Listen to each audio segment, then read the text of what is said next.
بسم اللہ الرحمن الرحیم۔ مرجع اعلیٰ جہان تشیع حضرت آیت اللہ العظمیٰ حاج سید صادق حسینی شیرازی دامہ ظلہ عشرہ مہدویت اور میلاد حضرت بقیت اللہ العظم مہدی موعود عجل اللہ تعالی فرجہ الشریف کے حوالے سے مبارکباد پیش کرتے ہیں۔ بیانات کا سلسلہ کچھ اس طرح رہا۔ قال اللہ تبارک و تعالی واشرقت الارض بنور ربہا، وہ اشراق حقیقی جس کے بارے میں اللہ تعالیٰ نے اشارہ فرمایا، ان کا ابھی تک حقیقی ظہور نہیں ہوا، لہٰذا اس زمانے میں جاندار بلکہ حیوانات بھی اس قدر زیادہ ہو جائیں گی کہ اشراق ان پر بھی عیاں ہو جائے گا۔ معصومین علیہ السلام اللہ تعالیٰ کا سب سے بڑا معجزہ ہے۔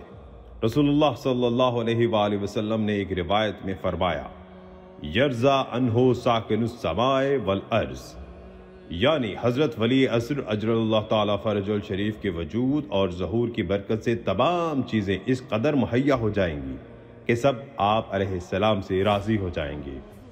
یہ بھی ایک معجزہ ہے۔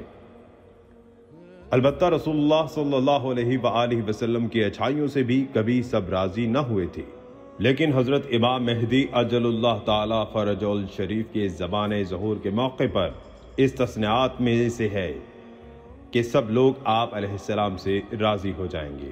ظہور امام زمانہ عجل اللہ تعالیٰ فرج الشریف ایک مسلم امر ہے اور اس میں کسی قسم کا شک نہیں، لیکن کیونکہ دشمن اس میں شبہات پیدا کرنے کی کوششیں کرتے ہیں، لہٰذا ضروری ہے کہ مختلف برہان اور دلیل کے ساتھ ان کو جوابات دیے جائیں۔ ہمارا وظیفہ ہے کہ قلم، بیان اور مضبوط بیانات کے ساتھ ساتھ دلیلیں و براہین کو بھی بیکار لاتے ہوئے فنون مناظرہ اور احتجاج کے ذریعے سے امام زمانہ عجل اللہ تعالیٰ فرج الشریف کی دفاع کریں اور گمراہوں کو حق سے آشنا کریں۔ اخلاص، اجتہاد اور اخلاق، یہ تین نہایت ہی مہم اور عمدہ صفات ہیں۔ اپنی تحقیقات میں جس قدر ہو سکے ان میں سے کوشش اور تلاش کرنی چاہیے، تاکہ انشاءاللہ ہم پر امام زمانہ عجل اللہ تعالیٰ فرج الشریف کی خاص نظر کرم ہو جائے۔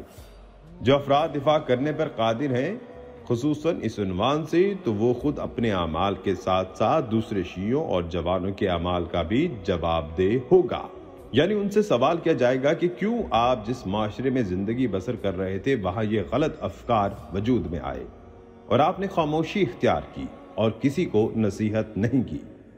ظہور امام زمانہ عجل اللہ تعالیٰ فرج الشریف کے بعد دنیا جنت ہو جائے گی، مادی جنت اور معنوی جنت۔ لہٰذا دعاؤں میں وارد ہے کہ اللہ ہماری زندگی کو طولانی کرے تاکہ ہم امام مہدی عجل اللہ تعالیٰ فرج الشریف کے زمانے کو دیکھ سکیں۔ اگر اس سے پہلے ہم پر موت آ جائے تو ہمیں زندہ کیا جائے تاکہ ظہور کے بعد دنیا کو دیکھ سکیں۔ تمام مومنین خصوصاً اہل علم اور دینی طلاب کے لیے ضروری ہے کہ امام زمانہ عجل اللہ تعالیٰ فرج الشریف کی رضایت اور خوشی حاصل کرنے کے لیے جدیت کے ساتھ کوشاں رہے۔ امام زمانہ عجل اللہ تعالیٰ فرج الشریف کی رضایت اور خوشی اللہ کی رضایت ہے، اور اللہ کی رضا امام کی رضا ہے، یعنی اللہ تعالیٰ اور امام زمانہ عجل اللہ تعالیٰ فرج الشریف کے درمیان اشکاری لازمہ پایا جاتا ہے۔